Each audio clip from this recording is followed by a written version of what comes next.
আসসালামু আলাইকুম dear viewers, doctor তাহা বলছি। কেমন আছেন সবাই?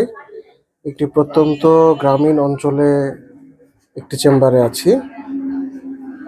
আমার চেম্বার যে সবই সাজানো গোছানো এসিওয়ালা, সমৃদ্ধ তা নয়।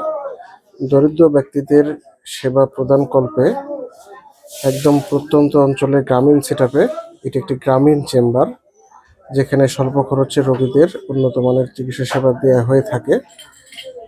যথারীতি কিছু ঝড় হয়েছে, একটু বৃষ্টি হয়েছে, বিদ্যুৎ নাই। বিদ্যুৎবিহীন অবস্থাতে আপনাদের সাথে সংযুক্ত হলাম। কেমন আছেন সবাই? বর্তমানে আবহাওয়াটা একটু অন্যরকম, অর্থাৎ মাঝে মাঝে অনেক গরম, আবার বৃষ্টি হচ্ছে, ঝড় উঠছে। এতে করে শিশুরা কিছু রোগ যেমন সর্দি কাশিতে আক্রান্ত হচ্ছেন, অ্যাজমা বা হাঁপানি আক্রান্ত ব্যক্তিরা সমস্যায় পড়ছেন। বৃষ্টিতে ভিজে অনেকের জ্বর আসছে, তাই সবাই সতর্ক থাকবেন। বাইরে গেলে অবশ্যই ছাতা ব্যবহার করবেন।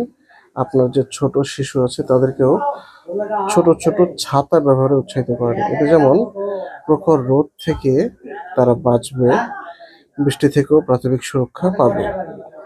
প্রচুর পরিমাণে পানি খান।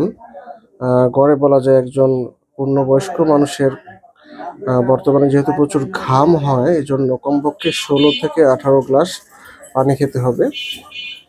শীতকালে বা অন্যান্য সময় 12-14 গ্লাস পানি খেলেই হয়। এর পাশাপাশি শরবত, অবশ্যই আমরা বলছি যে বাজারে যেগুলো জুস পাওয়া যায় কৃত্রিম, সেগুলো বেশিরভাগই ভেজাল এবং নানান রকম কৃত্রিম উপাদান সমৃদ্ধ, সেগুলো নয়। যেমন লেবু লবণের শরবত বা ফলের রস, আখের রস ইত্যাদি আপনারা খেতে পারেন। এতে আপনারা আপনাদের হাইড্রেশন, অর্থাৎ শরীরের যে পানির ভারসাম্য অনেকটাই বজায় থাকবে এবং গরমকে কোপ করতে পারবেন। অর্থাৎ এই প্রচণ্ড গরমও যতটুকু পারা যায় আপনি শান্তিতে বা কিছুটা স্বস্তিতে থাকবেন। আপনাদের রুমের সকল জানালা খুলে দিন, পাতলা পর্দা দিতে পারেন। অতিরিক্ত রোদে কখনোই দাঁড়িয়ে থাকবেন না। যদি এমনটি হয় যে আপনার কাজটি হচ্ছে ঘরের বাইরে, আউটডোর, সেক্ষেত্রে আপনি ছাতা ব্যবহার করবেন। যদি হাতে কাজ করতে হয়, ছাতা ধরে রাখা সমস্যা, সেখানে অন্তত মাথায় কাপড় দিতে পারেন বা ক্যাপ পরতে পারেন। এতেও কিন্তু অনেকটা সুরক্ষা পাওয়া যায়।